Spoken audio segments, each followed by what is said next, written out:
Well, greetings to all of our students and staff here at Dodge Middle School.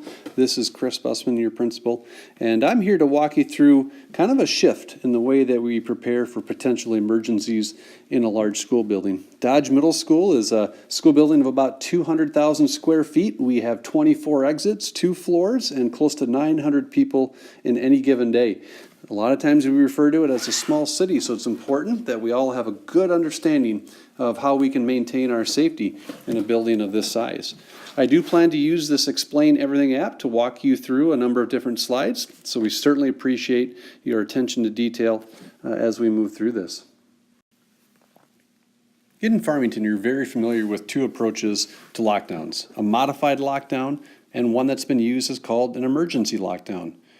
What you'll find is that we are actually going to move away from an emergency lockdown and do something that actually gives a lot more permission to students and staff. We'll talk about those in further detail. A modified lockdown is actually one that we've practiced and used many times over the past few years. With this portion of the lockdown, what we do is we secure every door to the building so that nobody can get in. We restrict movement and access to Dodge Middle School. And it may be the case that we get a phone call and says there's something in the community that's a little bit strange and it's a good idea to secure your building. This happened most recently a few weeks ago, as you remember, when somebody was hunting squirrels in downtown Farmington.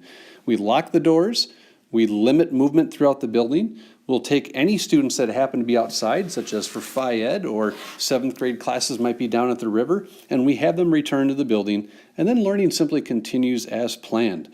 That's one scenario that we would use it. And another is if we had a medical emergency in the building and we wanted to limit movement.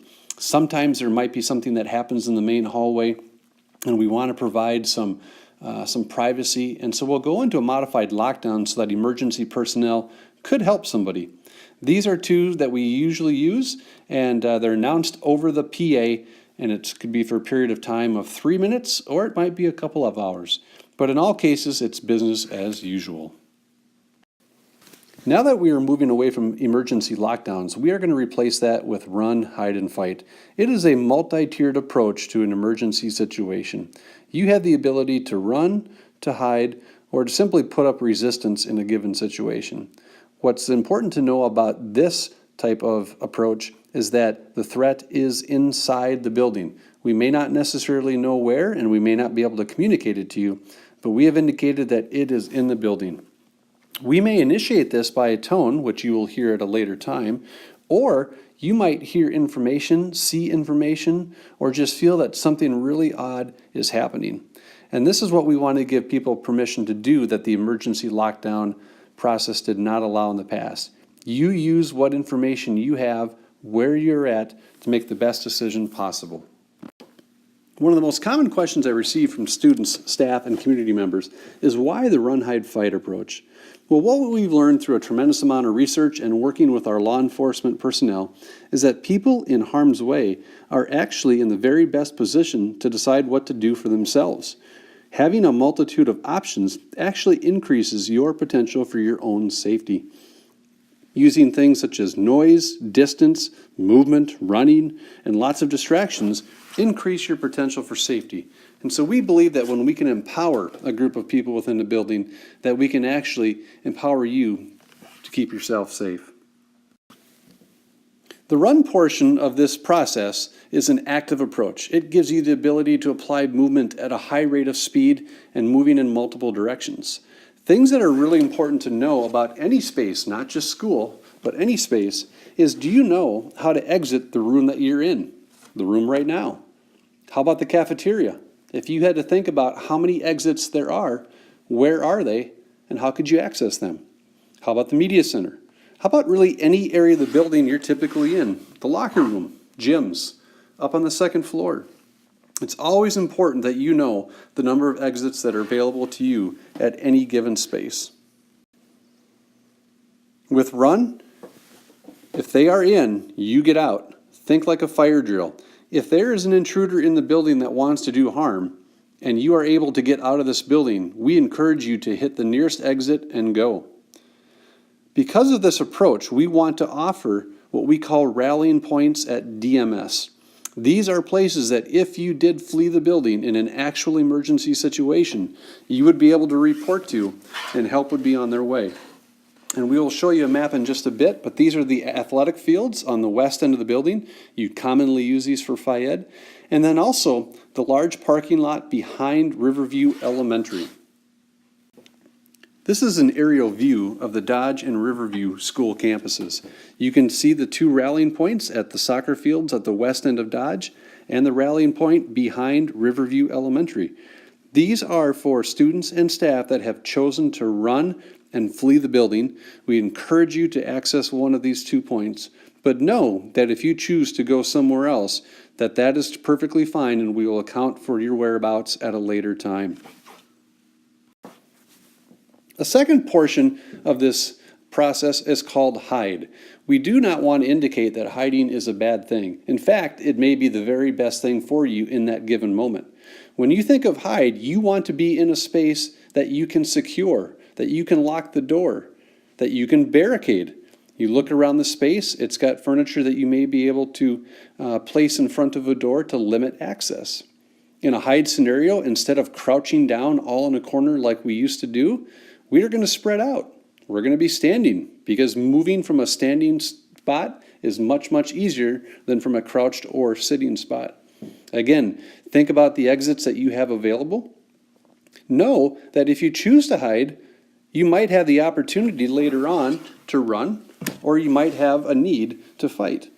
Once lockdown is initiated, no one enters that room except for a police officer with a key. The principal does not access the room, another teacher does not access the room, another student does not access the room. Only the police officer. Again, you may find, given information in an event, that you are able to evacuate based on what you have learned. The final one is fight, and I know that this creates a lot of questions and curiosity from people. What's important to remember is that you are never ever pursuing the intruder or pursuing the threat. This is just a last resort. Should somebody access a space, should somebody access the room, you have a tremendous amount of power and permission to do things to limit their potential for harm. It's a personal choice. Again, we use this if there's no other option. And in this scenario, you can see that people have the ability to throw things, the ability to try to limit any kind of harm. Again, this is not something that we require people to do, but it's something that happens more instinctually. So how will you become aware of a problem?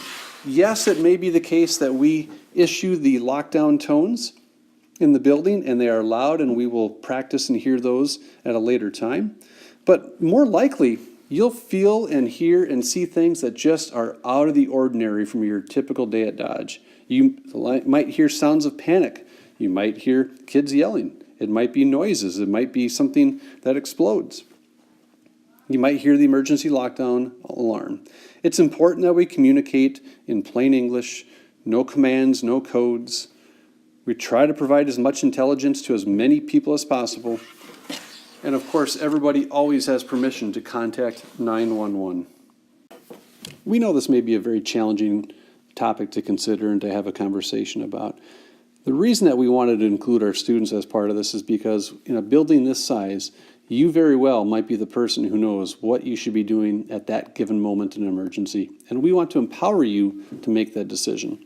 Throughout the next couple of weeks, your teachers will be talking to you a little bit more about examining the learning spaces that you're in, be cognizant of the different exits that might exist throughout the building, become familiar with the grounds around the building, and then to talk through what may happen should you decide to lock down in a given space. How can you make that space more secure and what that would look like? Again, what we know is that this is an extremely safe building. We work very hard on a daily basis to ensure that. We just wanted to provide another layer of information and activity for all of the people here. We encourage you to ask questions not only of your teachers, but myself and Mr. Cassie in the office. And thank you for being part of a great middle school.